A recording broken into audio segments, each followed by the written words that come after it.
NASCAR Camping World Truck Series qualifying from Phoenix International Raceway on speed. Getting ready for the Lucas Oil 150 from Avondale, Arizona. As the trucks are lining up, again, this is a quick format for qualifying. You'll see more than one truck on the track at any given time. Let's go down trackside to Ray Dunlap. Well, thank you, Rick. All the trucks are lined up and ready to go to the grid right now at Phoenix. We had practice earlier today, and of course, we'll see the slowest to the fastest today. But NASCAR has a policy where they put the go or go homers at the end. Now, guess what? We've got some very, very fast trucks at the very back of our go or go homers. How about James Busher? He could be a pole winner. Cole Witt in the number 60, very, very fast truck. And Ron Hornaday in this number 33 with Sherwin-Williams on it. I believe that the 18 and the 2 are going to be quick today, but we're going to have to wait till the very last truck rolls to find out who our pole winner will be. Hermie? You're exactly right, Reagan. Drama throughout this qualifying session. Not only the go-go homers, the big names that could possibly be in or out of this show, but also qualifying as a whole. Qualifying up front for this short race today could be very, very important. Only 150 laps, 1, maybe 2 pit stops at the most to work on your truck and gain track position. Qualifying will be very, very key here today at Phoenix. Rick? Thanks, Hermie, and what a great show we're going to have for qualifying. Guys that are going to have to go from, we're going to start with the slowest, go to the fastest. Then we've got guys at the back of this pack that have to qualify on time, and what a huge list this is. Michael, look at this list. We've got Max Pappas and the truck you won with last week at Daytona, Dusty Davis, David Mayhew, a West Series competitor, Taylor Malsom, Parker Kligerman, former ARCA Series runner-up, James Busher, who qualified second last week. And 3 of the trucks, Phil, that have to get in on time were in the top 10 overall of practice today. So we've got 3 trucks at the very end of this practice session, the fastest being Ron Hornaday, you see there, that tops this sheet. These guys not only are going to be racing to get in the show, shoot, they're going to be shooting for the pole. Absolutely, down to the very, very end. Former champions, former race winners, all having to run their way into this race. Sprint Cup final practice coming up at 6 p.m. Then Chris Devoda gets us ready with a setup presented by Polaris at 7:30 p.m. Eastern. The green flag will fly just after 8 o'clock on the Lucas Oil 150. 150 laps of pure excitement right here on Speed Motorsports Authority.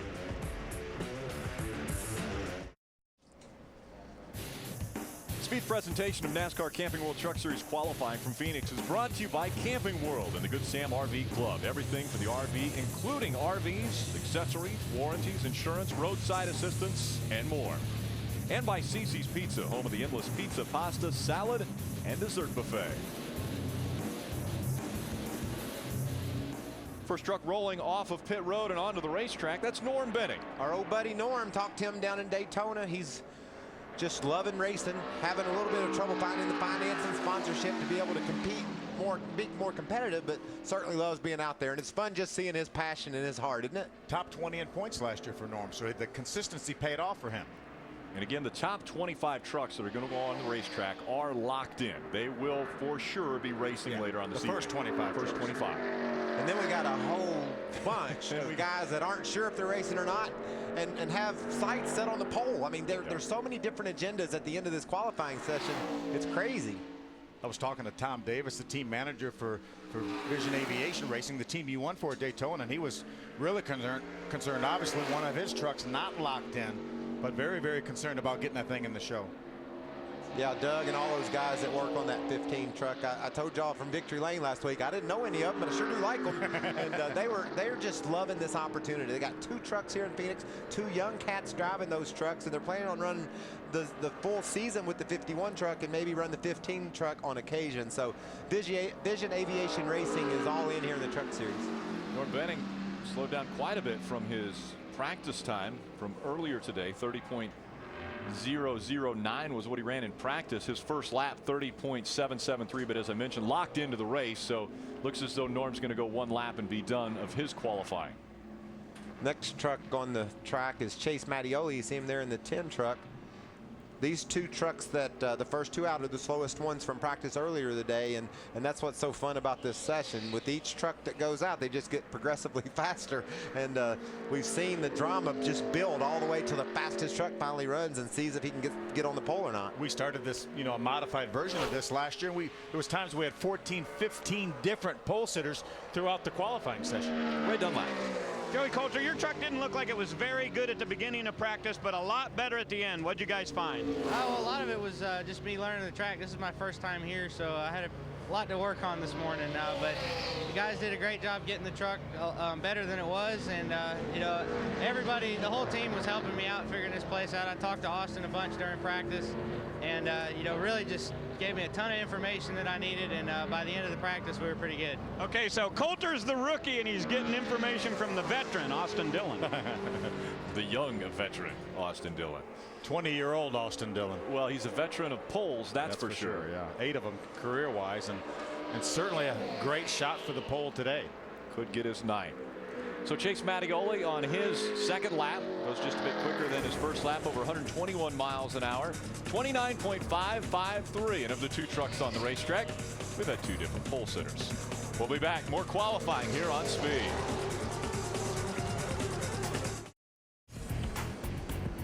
Welcome back. We take a look at Phoenix International Raceway and the particulars. What a great, unique racetrack here. As you can see, turns 1 and 2 banked 11 degrees, 3 and 4, 9 degrees.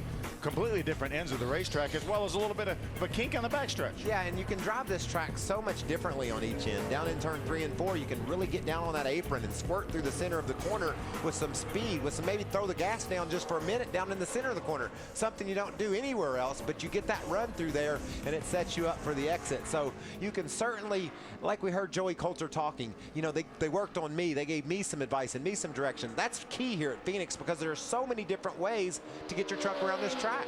While we were away, Craig Gose was out on the racetrack. He went 28.118 seconds, which was then the pole. Then next came Shane Sieg. He went out onto the racetrack, ran 28.090 seconds. That put him on the pole.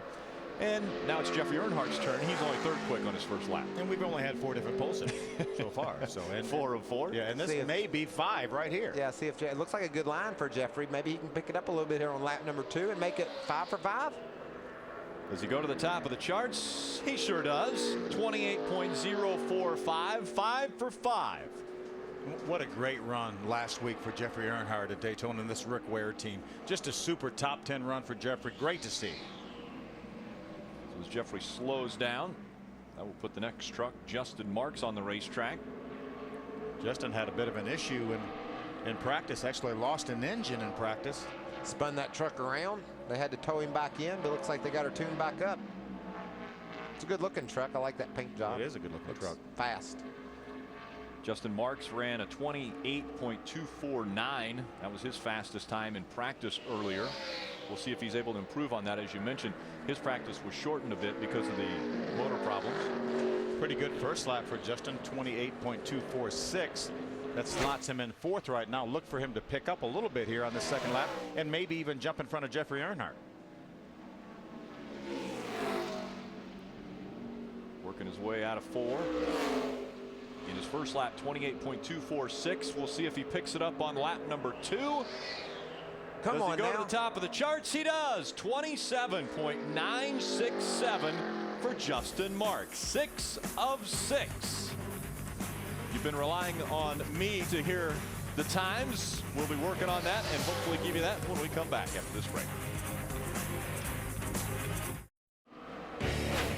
Sunday, the Ultimate Pre-Race Show gets you revved up in Phoenix. Mark Martin, Kyle Busch, and Kevin Harvick join us live. Plus, Kyle Petty sits down with Lynn and Eddie Wood after their thrilling Daytona 500 win. That's NASCAR race day built by the Home Depot from Phoenix. Sunday, 12:30 Eastern, live on Speed.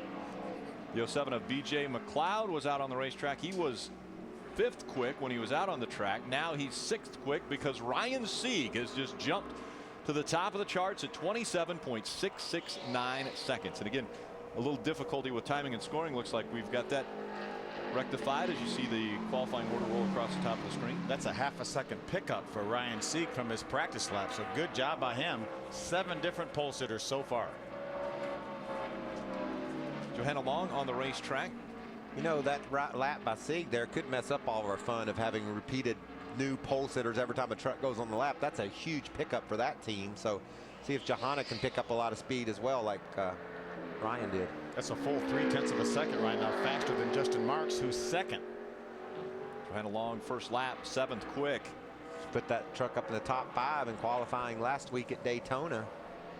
She would have to pick up about 3/4 of a second. Let's be able to outdo Ryan C. Probably won't do that, but she's within range of gaining some positions here with a couple tenths of a second pickup. All the way to second for Johanna Long, 27.735. Impressive. She just about got that 3/4 of a second. She almost made it. She about got there. Ray Dunlap. Jason White has a new team this year, another new truck this week, and a very fast truck in practice. What are your expectations for qualifying? You know, this truck was unbelievable. We were top 5, top 10 all day in practice. If we can get a top 10 starting position, that'll put us in place to finish top 5 tonight. I want to say congratulations to Joe Danette. That's our team owner. He had a baby boy today, Bentley, so that was pretty cool. So we're pretty excited for him. And Megan is doing great too, is the word from the hospital. Congratulations to the Danettes. Had an addition to the Waltrip family this week. My daughter. Yeah, congratulations. Thank you very much. My daughter Caitlin gave birth to a baby boy, 7 pounds 13 ounces, Bryson Michael. So and we know the lineage of what that now is. That puts you as far as titles. Are you saying a as far as grandfather? Is that what you're working towards? Grandpa is what I was going to say. I just love the line that Ricky Carmichael, the way he is running these turns, he is able to keep that thing really low. Can he get up there and take one of those top 2 spots? He's 3rd quick. Ricky Carmichael, No, he can't. 27.857 on his 2nd lap, slots him 3rd fast. And now Brendan Gaughan on the racetrack in his South Point Hotel and Casino, number 62. I've had a pretty cool problem this week. People come up to me and say congratulations. I don't know if they mean for the truck win or my grandbaby. So that's, either way, you're good. I'm pretty happy. That's pretty nice. Let's go back down to Ray. David Starr pretty much always smiling, but how big of a smile do you have at Phoenix today, David?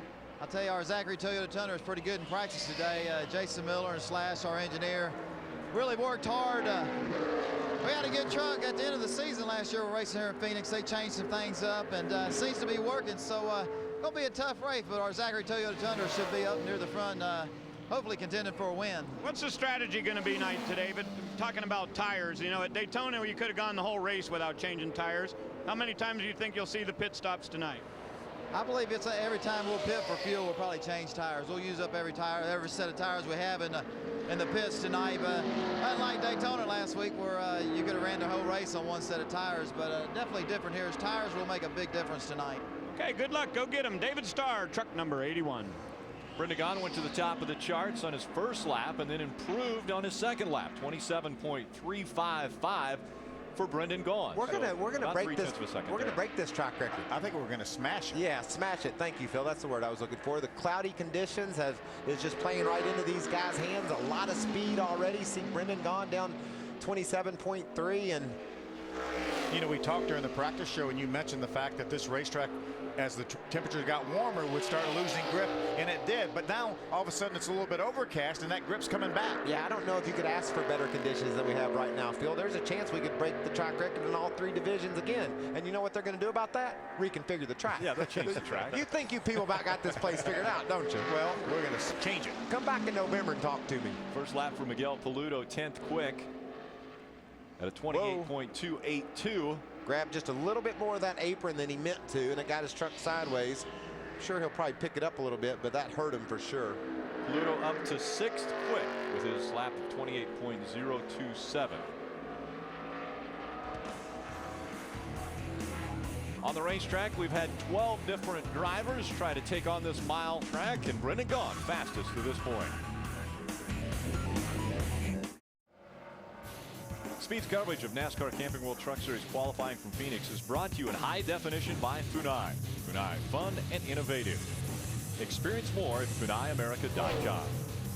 And by Bass Pro Shops. Your adventure starts here.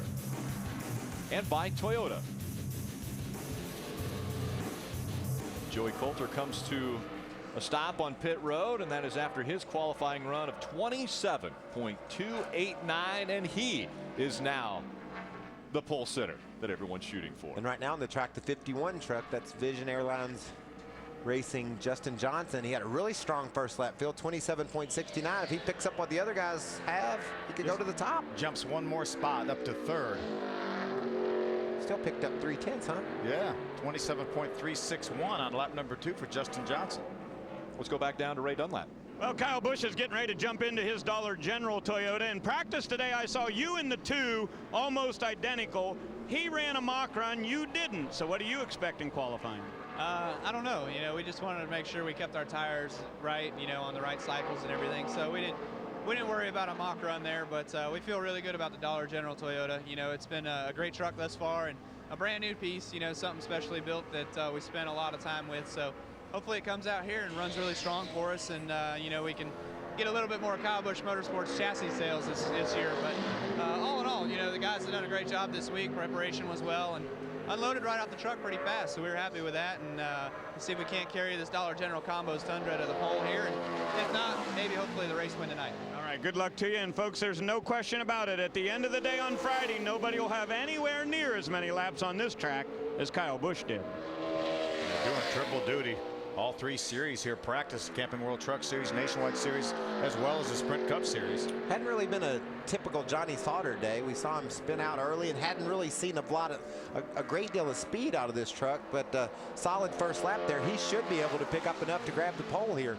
Maybe he's got that thing squared away now that the weather's cooled off a little bit and the conditions are a lot like we're going to see tonight during the race. Out of 4, will he knock Joey Coulter off the top spot? He does. He goes to the top of the charts, 22.233. Now let's go down to Hermie Sadler.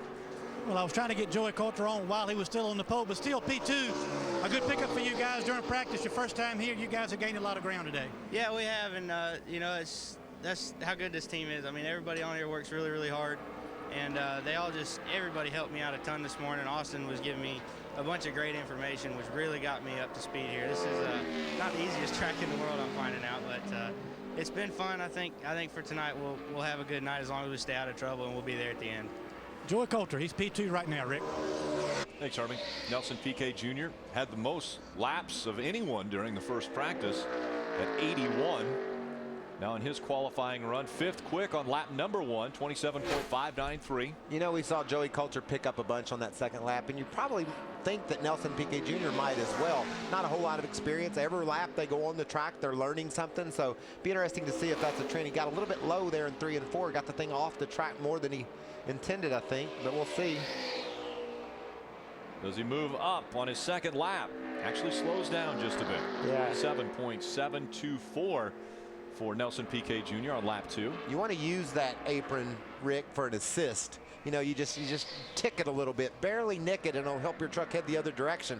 But he got all the way down on the apron, and that hurts you. He's actually the first truck that slowed down. Just like that. Oh, look, Travis Quapple did the exact same thing. Put his left side's way down there on the apron, and it upset that truck so bad he spun out. That's right. But did you hear him? Did you hear him light that baby up wide open? That's the reason why he didn't hit the outside wall. He probably didn't hurt those tires as bad as he would have if he had locked her down by keeping the tires spinning. So he's going to come to the white and see what he can do on lap 2. It's going to be a pretty slow first lap, I think. I was going to say, not a threat for the pole on lap 1 at 35.436 seconds. Well, but listen to this. He went over a mile and he did a 360 and he did it in 35. That's some sort of... Yeah, he went over 101 miles an hour average with a spin in the middle. Oh, let's see you do that in your pickup truck, buddy.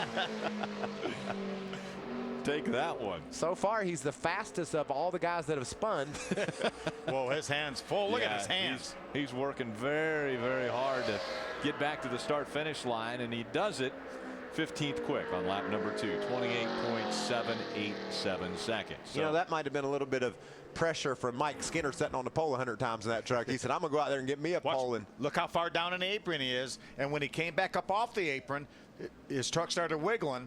But I sure do like the job he did after that all happened. He kept that thing out of the wall. Kept him hurting those tires too badly. Watch his hands now. Watch his hands. You think he's not working inside of that truck? It's not telling him good stuff. Watch this now. Watch him go down. It's those left sides on the apron. Watch now. It just he's working. just wobbled. That was a nice 360 right there. It was. Let's think about that at home. Seriously, 101 mile-an-hour average with a 360. That's pretty cool in a pickup truck. Let's go down to Hermie.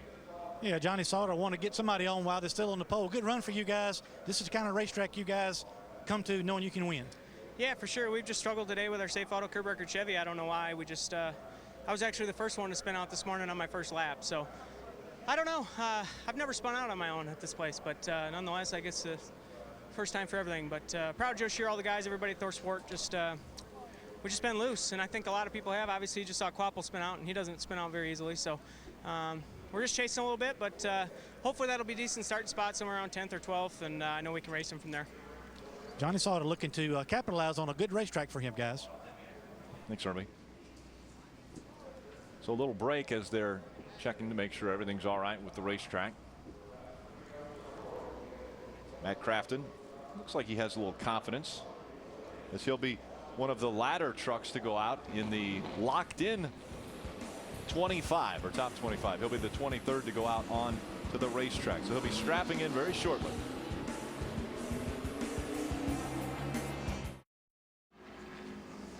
It's race time at Walmart. From official gear to snacks for race day, you'll find everything you need. Gear up, stock up, save. Timothy Peters coming off the racetrack. He's third quick in his qualifying run, 131.68 miles per hour, 27.340. Jason White on the racetrack. And while he is making his qualifying run, let's go back to Ray Dunlap. Clint Boyer just climbed into his Tide Chevrolet, and I knew you were very good in practice. You have the same truck you used to win with in the fall here, but my question is, how hard do you push it in qualifying? As hard as you can. Not quite as hard as a 5 truck did, but just maybe one notch below that. Okay, I have a feeling you're going to see a pretty hard push between the 18 and the 2 trying to get that pole. And they've got to worry about the 3 who goes last of that little group. Austin Dillon was the fastest in practice earlier today. As we see Jason White 6th quick in his qualifying effort. And the fastest truck so far is Johnny Sauter, and that's Matt Crafton's teammate. And Matt's really fast too, so you get a little information maybe from that team. What'd you do with your tire pressures? How'd you drive the track? And maybe Matt picks up enough speed to grab the pole. A lot of drama here as the qualifying session comes toward the end. David Starr on his first lap, 10th quick at 27.737 seconds. You remember when I said you use the apron a little bit to help you turn? A little bit. That's what Travis. He tried That's to do. a good example of that. If you go too far, that's how much it helps you turn. It definitely turned. Yes, he got her turned. David Starr was about 0.4 of a second faster in practice. Let's see if he can pick up those 0.4 of a second. He would be contesting for a pole. He's pretty sideways there off 4. Yeah, a little bit loose up off of 4. Had to hurt him a little. Picks it up a bit. He's 6th quick on his second lap, 27.393. David's a former winner here in the Camping World Truck Series. Yeah, he slots right in behind Justin Johnson. Good, strong top 5 qualifying run for Justin so far in that VAR truck. This is his first truck start with us, so solid run for him. I think this guy might have a chance to do something good tonight. What do you think? There's potential. He's talented. He's won here before, but he hasn't had a pole at this racetrack in the trucks. Rick, you're being a little picky. Well, if he's going to accomplish everything, he's got to start somewhere. First lap for Kyle Busch, 9th quick at 27.625. He's got to pick it up about 0.4 of a second to take the pole away from Johnny Sauter. Well, knowing Kyle Busch and watching that exit of turn 2, that truck never wiggled, and you know he had plenty of gas down. It wasn't because he was being conservative. So if he can get off turn 4 like he did 2 with that thing heading in the right direction just like that, I wouldn't be surprised to see him pick up those 0.4. Not at all. Across the stripe, does he go to the top? Yes, he does. Kyle Busch, 26.972, and we're starting to flirt with the track record. How about 6.5 of a second on a pickup? I thought the way that truck looked, it was going to be special. 11 different pole setters so far. He's less than, well, he's just over 100th of a second off the track record. So we're getting pretty close. We've officially flirted with it. Todd Bodine on the track now. What about us hearing this truck was his Texas truck, a truck that he loved at Texas, and here it is at Phoenix. 10 years ago, you'd have never dreamed of doing that. You know, your Texas truck would have been different than your Phoenix truck, but these teams just try to. Well, you know, he's only won at Texas about 9 million times. These teams want to have their best bullet every time they come to the track, and they felt like this was their best truck. I was talking to Mike Sr., and he was talking about the fact that this is the only racetrack really less a mile or less that Todd's ever won in the Truck Series. And he said, well, I tell my son Mike Hillman Jr. that I was a crew chief then when we won. Then he said, what year was that? We talked about it. He said, no, actually I think he was a crew chief, so I have nothing on him, he said. Todd Bodine second quick on his qualifying effort, 27.186, so just behind Kyle Busch. Now 11 different drivers have topped the charts in our qualifying session of the 22 that have been on the track. This guy's got a lot of experience here at It Phoenix. wiggled a little bit right there. Did you see it, Mikey? Yeah, he called on it and asked it to stick, and it just wouldn't quite do it. So you know what that means, Phil? As he gets down to turn 3 and 4 here, he'll be a little bit more conservative with what he asked for out of this truck. So if it sticks this time, then when he gets down to turn 1, he'll say, well, I got to try again. You know, I got to give it a lot of gas. And that's the money lap. Everyone's been running faster on the second lap. Second quick on lap number 1 for Matt Crafton. If he is a little bit better, a little more sanitary lap through here on this corner, I think he's got a shot at it. Yeah, he sounded like he had to burp it just a little bit. Maybe got off the gas a little exiting 2 that time, but it would definitely look better than it did the first time. And his first lap was by far the fastest first lap of any of the competitors. Can he break the track record? Coming out of turn number 4, Crafton comes to the start-finish line. Does he go to the top? He does not. 27.083. He was faster, but not fast enough. That burping it up off of 2 made the difference there, Mikey. Hermie Sadler. Hey, I'm telling Kyle Busch his time. Give me a minute. 26.97. Got into the 26-second bracket. Maybe that'll sell a couple chassis. I hope so. That'd be nice. But now I expected just a little bit more than that. About 85 or so. So we're off about a 10th. But we'll see what the rest of these guys lay out here. You know, track's got a lot more rubber on it, so maybe it's a tick slower than this morning. But overall, still a good deal for us, and the Dollar General Toyota will take it and get ready to race here this afternoon, later on tonight. Yeah, these guys are stacking up for a great race tonight, and starting up front won't be a bad deal for Kyle Busch. Rick. Thanks, Hermie. That looked like a strong 1 and 2 there for this 2 truck. I like what I saw there. Let's see what he does down in 3 and 4. He was 27.23 on lap number 1. Ooh, sideways right there. That's something we didn't see Kyle Busch's truck do. He was solid and straight. Was it enough? Across the stripe. He goes to the top. Clint Boyer, 26.876. And by the way, a new track record. The 12th different driver to top the charts in qualifying. You got to give Kyle a little bit of credit. He knew it would take it. I think he was just telling us it's going to take an 85 to get this pole, or right at an 85, and I didn't quite get there. So Clint Boyer went out and did the job. Can Austin Dillon top him? We're about to find out. Austin Dillon on the racetrack, trying to make it 4 poles in a row in the Camping World Truck Series. He started that streak at this very racetrack last year when it was the second to last race of the season. He's in the ballpark on lap 1, Rick. That's a time there that he could easily pick up and go grab this pole. 27.290 on lap number 1 for Austin Dillon. That puts him 7th quick. Let's don't forget, this is a little bit different tire. This is a new combination of lefts and rights that Goodyear's ever run. They did a tire test back in the fall at Richmond, and that's where this tire came from. A little bit different construction on one side and compound on the other. 2nd quick for Austin Dillon, just behind Clint Boyer. 26.927 for Austin Dillon. And now it's time for the go or go homers, the guys who got to qualify on time. Yep, Ron Hornaday falls into that category. Stay with us. Speed presentation of NASCAR Camping World Truck Series qualifying from Phoenix is brought to you by Camping World and the Good Sam RV Club. Everything for the RV, including RVs, accessories, warranties, insurance, roadside assistance, and more. By CC's Pizza, home of the endless pizza, pasta, salad, and dessert buffet. And in high definition by Funai. Funai, fun and innovative. Experience more at FunaiAmerica.com. On pit road, that is the 27 of Chris Eggleston. He's 23rd quick after Chris was on the track. Brent Raymer went out in his number 85. He was 18th quick, and now Rick Crawford on the racetrack in his number 73, 25th quick on his first lap. So Raymer, Eggleston, and Crawford are all battling against one another. They want to have the fastest time because there's going to be 5 trucks that don't get to race when we throw the green tonight, and you got to beat 5 guys. And Rick's in trouble a little bit here on lap 1. Let's see what he can do on lap 2. Barely picks it up to 24th quick. And remember, these trucks, just like the top 25, get faster with each truck from practice. So I'd say that looks a little bit ominous for Rick Crawford. Hermie. Catching up with Clint Boyer. Kyle stopped by here. He told me in his interview it would take something in the 80s, and that's what you guys put together. Yeah, I didn't think it was. I ran an 88 in practice, and I didn't think I put together as good a lap as I did in practice. I got through 1 and 2 really good. I felt like I nailed 1 and 2 and tried to get down and do the same down to 3 and 4, and probably got off in there a little too hard and kind of skated out from underneath of me a little bit. But, you know, really happy for all the guys at KHI. This Tide Chevrolet's fast. Same thing, you know, same truck we ran last time, kind of the same result. Unloaded fast, haven't really turned a wedge bolt or anything on it. Hopefully it'll stay that way for the race and we can bring it home one piece.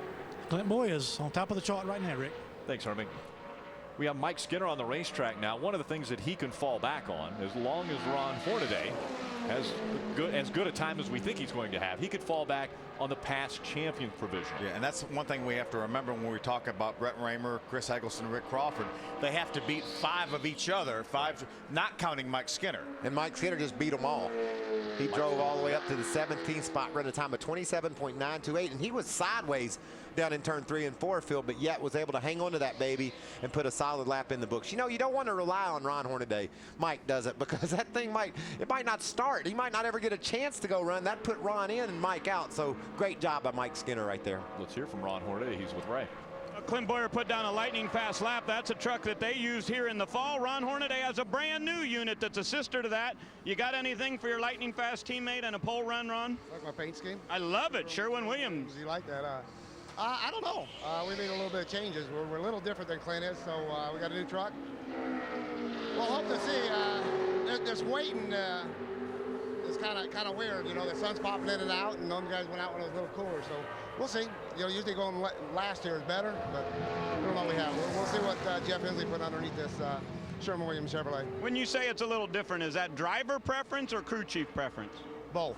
Okay. How's that? We went and tested at Gresham and seemed to work, and right now we're just trying to get the hang of it here. So it might not be the right one, but we got to stick to it, and we'll make it work. All right, last truck on the track will be Ron Hornaday in truck 33. You know, I always hoped that they would put the go or go homers together like this, because it just, to me, it's exciting. But the thing that I didn't think about was this slowest to fastest order that they're going in, because this is dramatic. I mean, if you go out early and you don't get a good lap in and you don't beat some of the guys that are going out right when you go, you don't have a prayer of making the race. So there's a lot of pressure on these drivers. As soon as they pull onto that racetrack, they got to put a lap down. And Taylor Malsom right there has only beaten 2 of the go or go homers. Here's Greg Pursley, a lot of experience at this racetrack, won in the K&N Pro Series West Division last night, as well as last November he won the K&N race. A lot of experience here on this racetrack, just not a lot of experience in a truck. Now you see at this racetrack. And now he knows right now, coming down to turn 3 and 4, he knows he's got to get it all on lap 2. That mistake, that little slip down in 1 and 2, means that he's not going to have a time on the first lap that he's going to be confident with. So he's going to push that truck again and hope it sticks this time, because he knows it's 1 lap to get in the show or go home.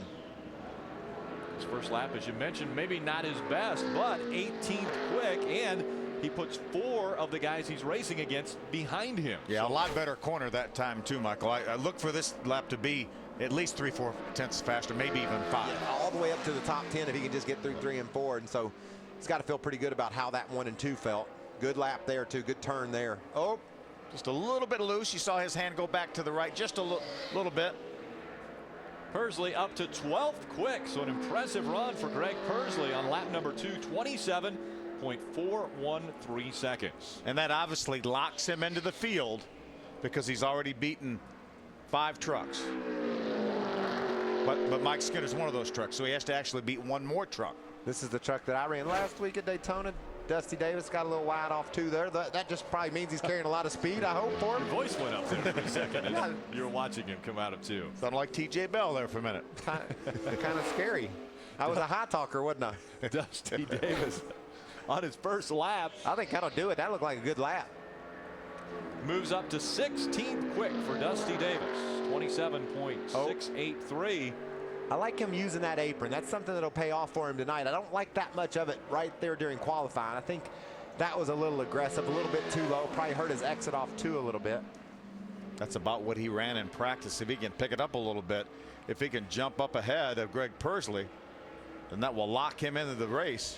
Across the stripe for Dusty Davis. Does he improve enough? No, he does not, but it does lock Greg Pursley into the race now.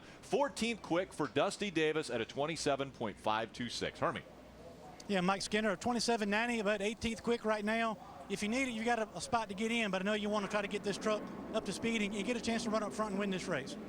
Well, we really do, Hermie, but I don't think that's going to happen. This is an older truck, and I just want to thank Cushman and Paytas Homes, PaytasHomes.com, for coming aboard. And you know, they did it at Daytona, and we had some electrical issues, and I decided to honor it and come here. And Eddie Sharp Racing's a better race team than this, and we probably won't come back without getting a little bit better sponsorship down the road, a little more money in here, and get some trucks, man. Got to get some stuff that'll run up front.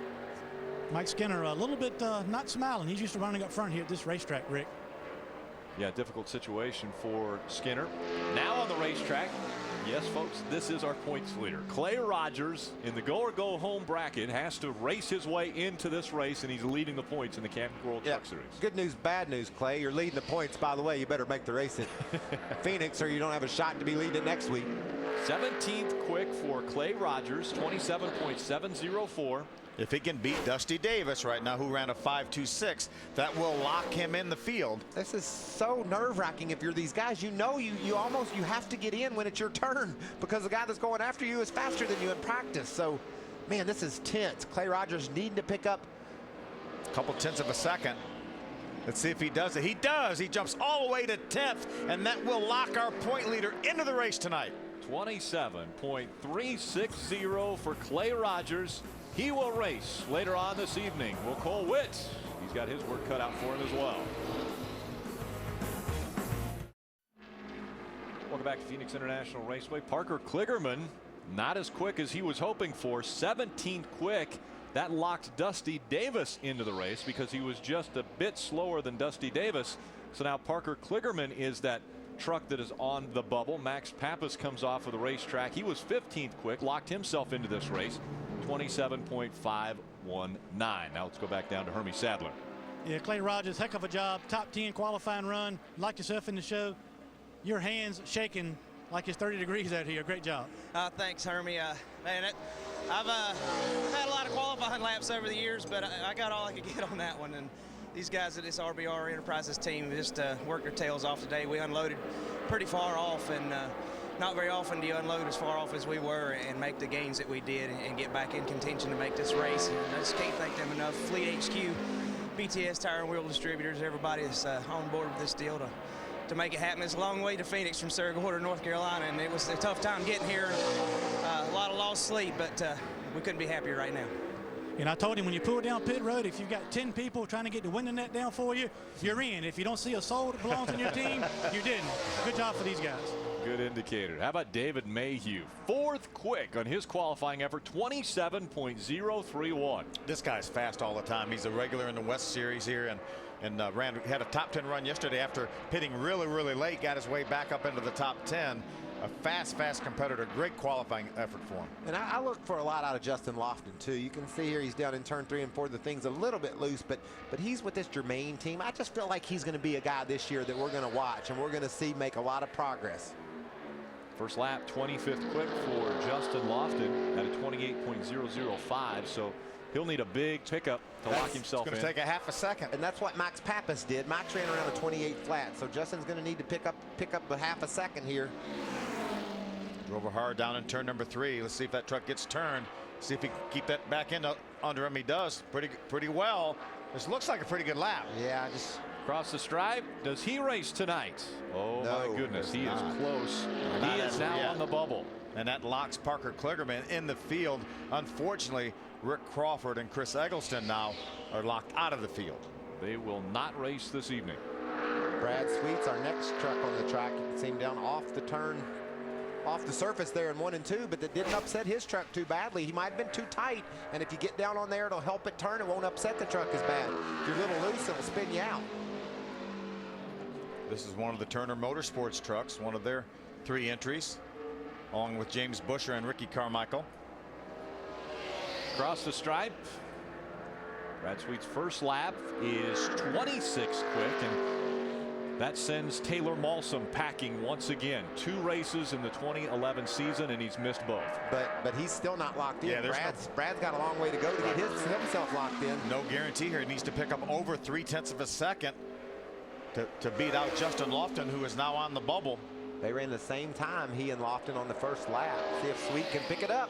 Brad Sweet, does he guarantee a spot tonight? Yes, he does. Brad Sweet, 19th quick, 27.551 seconds. And just like you're talking about, Michael, it gets harder from here because every single truck going out was faster than the previous one in practice. And here's a guy we're used to seeing up in the top 2 or 3 positions. Top 2 or 3 is what we've seen out of James Busher in qualifying. Yeah, pretty much all of 2010. I wouldn't want my fate hanging in James's hands. I mean, this guy's fast. Right now, it's Justin Lofton that's on the bubble. He has put a time of 27.686 on the board. If you outrun Justin, you lock yourself into this race. James Busher has not done it on lap number 1. 27.852. Needs a couple of tenths here or he'll be going home. He ran a 35 in practice, but you know, Ron Hornaday pointed out the sun has been going in and out. We talked earlier how much cooler it got when it got overcast and then the sun popped out. Right, it's actually a lot brighter now than it was when we started qualifying, so maybe the track has given up a little bit of speed. At a turn 4, James Busher, will he race tonight? It is not decided yet. He is now on the bubble. Justin Lofton is locked into the race tonight. So James Busher at 27.709 on the bubble as to if he will race tonight or not. You just never know. Wow. Every truck that we think, you know, obviously should go faster because they were faster in practice, it hasn't really turned out that way. That really makes that lap by David Mayhew even more impressive. If that track has given up some time, he's all the way up in the 4th spot with his run. So that's a great run. Really, the big question mark now is Cole Witt, because behind him is Ron Hornaday Jr. He can fall back on a past champion if he needs it. If he has to use it, that will knock Mike Skinner out of this race. Cole Witt locks in on lap 1. He's up to the 20th spot at 27.591. Wait, that's a 5, isn't it? We have a monitor up here in the booth, but Rick and Phil have it sort of crowded out. 551. 551. Yeah. Well, it's fast enough. That's the main thing. It's green. It's in the green here on our monitor. He is in the green on the first lap. So second lap for Cole Witt. Starting position wise, 8th quick for Cole Witt on lap number 2, 27.287. I think Cole Witt likes this track. I'll tell you, it's really questionable right now for James Busher. The only way that James Busher makes this race is if Ron Hornaday has to take a past champion provisional. That would knock Mike Skinner out, and that put James Busher in the field. So Hornaday, we're watching on the left side, Clint Boyer. How many times in Mike Skinner's career has he pulled for Ron Hornaday? None. This is the first, I think. Mike Skinner sitting somewhere saying, go Ron, go. Across the stripe, Hornaday 6th quick. That means that James Busher will not race tonight. Mike Skinner will on a previous or a past champion provisional. Hornaday, though, racing for potentially the pole at 27.121 on his first lap. He's got to pick it up just over or about 0.3 of a second to gain the pole away from Clint Boyer. Does he get it? It's not out of the question. He doesn't do it. Does not make it. 4th quick for Ron Hornaday, 26.982. That means Clint Boyer will grab his 2nd career pole in his 9th race in the Camping World Truck Series, and James Busher has to be disappointed, frustrated. He will not make the race tonight. Hermie Sadler. Yeah, Clint Boyer was on his way to his cup call for practice. Congratulations, been fast all day, and no better place to start than P1. Yeah, just a big thank you to Kevin, everybody at KHI. They do such a great job building these trucks. Same old truck that we won in the fall with. Hopefully we can get the same result out of it. It's got a different wrap on it. Tide Chevrolet looks really good, and hopefully we can keep it up front. Well, if anything shakes down like practice did early today, we should see a heck of a battle from them guys up front. Not only was he in a hurry to win the pole, but he's in a hurry right now to get over because he's got practice that he needs to jump into another car. And right here on Speed, the Motorsports Authority, we're going to show you that practice. You'll know how these guys are lined up for qualifying tomorrow. There's your front row. Clint Boyer and Austin Dillon will make up row number 1 as they will bring the field to the green flag tonight here in Phoenix. Every qualifying session to me has a shock to it, and James Busher not making this race is a shock. Right after the break, it's Sprint Cup final practice. That's where Clint Boyer was headed to. And then Chris Devoda gets us all set up. Presented by Polaris at 7:30 Eastern. Just after 8 o'clock, the green flag will drop. 150 laps of excitement here on Speed.